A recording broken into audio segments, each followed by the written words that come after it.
NH वाले कहाँ है? ये रास्ते का देखो, रास्ता और शमशान घाट स्पष्ट तो होकर आप देखो। लगातार साथ में जन समस्याओं भी सुन रही हैं, उनके साथ अधिकारी भी है। अधिकारियों को मौके पे ही वो हिदायत दे रहे हैं कि जनता की समस्याओं को सुलझाया जाए। अब देखिए, करिए और शमशान घाट गाँव वालों को बहुत दिक्कत हो जाने में, करवा दें। रास्ता ही नहीं उनके लिए। करवा दें। ये तो आप लोगों को खुद ही कर देना चाहिए ना, हमको कहना भी नहीं चाहिए, तो आपको कर देना चाहिए। चलिए ठीक है, धन्यवाद। अब कहते हैं नन्ना मुन्ना राही हूँ, देश का सिपाही हूँ, बोलो मेरे संग जय हिंद जय हिंद। छोटे छोटे बच्चे हैं, क्या नाम है आपका? अवनी। अवनी। अवनी, कौन सी क्लास में हो आप? 8 में। रीतु फर्स्ट में। वो मैं डर गया था, मैंने कहा इतनी सी 8 में कैसे होगी। अच्छा, पढ़ाई कैसे होती है यहाँ? ठीक होती है। आज तो छुट्टी थी आपकी, स्कूल कैसे आए? ये नहीं बोल रही है, इधर बोलता हूँ, इधर देख, इधर आओ और आ गया। आज तुम्हारी छुट्टी थी, फिर स्कूल कैसे आए?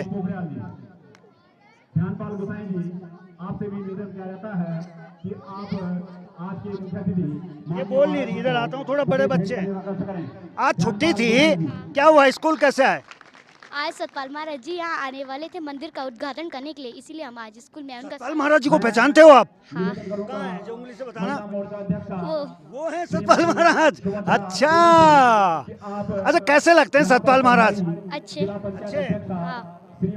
अभी मिली उनसे सतपाल महाराज से कि नहीं? हाँ, अभी मिल गई। हाँ, उनकी आरती उतारी अभी हम दोनों ने। अच्छा, आरती उतारी इन दोनों ने भाई? अच्छा, मैंने देखा था गेट पे ये आरती उतार रही थी, पैर भी छू रही थी। हाँ। अच्छा, तो आशीर्वाद दिया उन्होंने कुछ? हाँ दिया। क्या क्या बोलते हैं, ऐसे पढ़ाई करते रहना। ऐसी पढ़ाई करते रहना। आपने आप भी मिले सतपाल महाराज से? हाँ। क्या बोला उन्होंने? कि ऐसी पढ़ाई करते रहना और बड़े होके नाम कमाना। अच्छा, अच्छा, बड़े होके कहीं नेता बनना है आपको? सतपाल महाराज की तरह बड़ा नेता हाँ बनना है?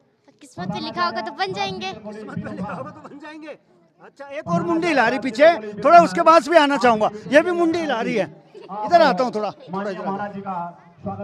बड़े होके क्या बनोगे? मैं मैडम।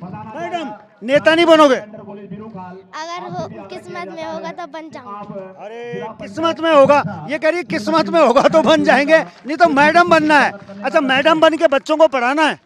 यस। अच्छा, चलिए, छोटे छोटे बच्चे हैं, नन्हे मुन्ने बच्चे हैं, और कुछ यहाँ सांस्कृतिक कार्यक्रम भी हैं, उसकी भी तैयारी हो रही है, तो बने रहें। यहाँ जयनंद भारती जी के कर्मस्थली में पंचपुरी में आए हैं हम लोग सभी यहाँ उपस्थित महान भाव, और बड़ी प्रसन्नता की बात है कि यहाँ पर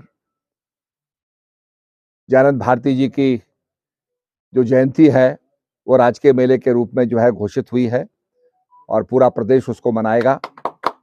इसके साथ साथ जब गवर्नर मैल्कम हेली यहाँ आया था पौड़ी में, तो जयनंद भारती जी ने मैल्कम हेली को बैक के नारे लगाए थे, भारत माता की जय के नारे लगाए थे, और मैल्कम हेली को सभा छोड़ के जाना पड़ा। तो जेब से उन्होंने तिरंगा झंडा निकाल करके लहराया। ये अपने आप में बहुत बड़ी बात थी उस समय, और ये हमारे प्रेरणा स्रोत रहे हैं जयनंद भारती जी। तो निश्चित रूप में जो आपने यहाँ समस्याएं रखी हैं वो उस पर हम लोग विचार करेंगे। सबसे पहली बात यह है कि उत्तराखंड के अंदर जब नए जिले का सृजन होता है तो जो विकसित स्थान है वो भी चाहते हैं कि साहब हमारा विकसित स्थान जो है वो जिला बने, पर हमारी सोच ये होनी चाहिए और चर्चा ये होनी चाहिए कि जो पिछड़े क्षेत्र हैं वो सबसे पहले जिले बने, तो पिछड़े क्षेत्र भी विकसित होने का उनको मौका मिलेगा। तो पूरे उत्तराखंड के अंदर एक डिबेट होना चाहिए, एक चर्चा होनी चाहिए। हम आपस में चर्चा करें कि भाई प्राथमिकता के आधार पर कौन क्षेत्र को जिला बनना चाहिए। तो निश्चित रूप में मैं समझता हूं कि ये पिछड़ा क्षेत्र उसके अंदर सबसे पहले आएगा। इसके साथ साथ मैं इस क्षेत्र से जुड़ा हुआ हूं और हमेशा यहाँ की जो समस्या है उनके निदान के लिए हम प्रतिबद्ध हैं।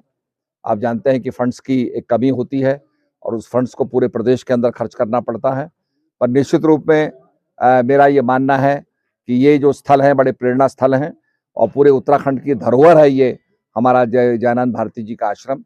इसके निर्माण के लिए भी, इसके और अच्छा करने के लिए भी हम लोग पूरा प्रयास करेंगे। इस समय हमने TRH बनाए हैं, बेरोखाल के अंदर TRH बना है, रसिया महादेव में TRH बना है, पोखड़ा में TRH बने हैं। तो हमने TRH का जाल एक फैलाया है जिसमें कि जो लोग कालिंगा मंदिर जा रहे हैं और स्थानों पर जा रहे हैं वो टीआरएच का लाभ लेंगे। मैंने यहाँ देखा है कि यहाँ पर पैराग्लाइडिंग की बड़ी क्षमता है, तो पैराग्लाइडिंग का भी यहाँ पर अनुसंधान करके उसका भी यहाँ पर काम किया जाए तो पर्यटक यहाँ पर आएंगे।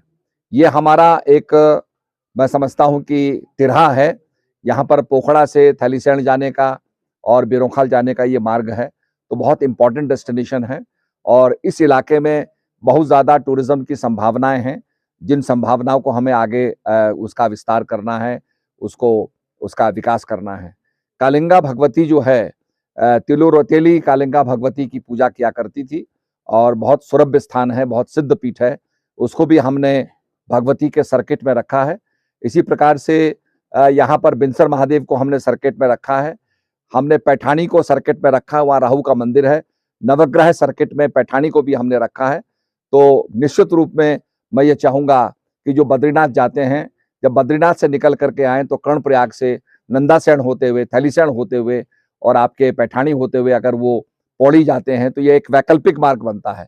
तो इस समय वैकल्पिक मार्गों का हमें थोड़ा प्रचार प्रसार करना पड़ेगा, इससे लोगों को दूसरी मार्ग में जो उसकी सुंदरता है वो देखने का मौका मिलेगा, हिमालय जो आच्छादित पहाड़ियां हैं वो देखने का मौका मिलेंगी और उसके साथ साथ ट्रैफिक भी कम होगा, एक रूट पे ट्रैफिक का भी कुछ कंजेशन कम होगा।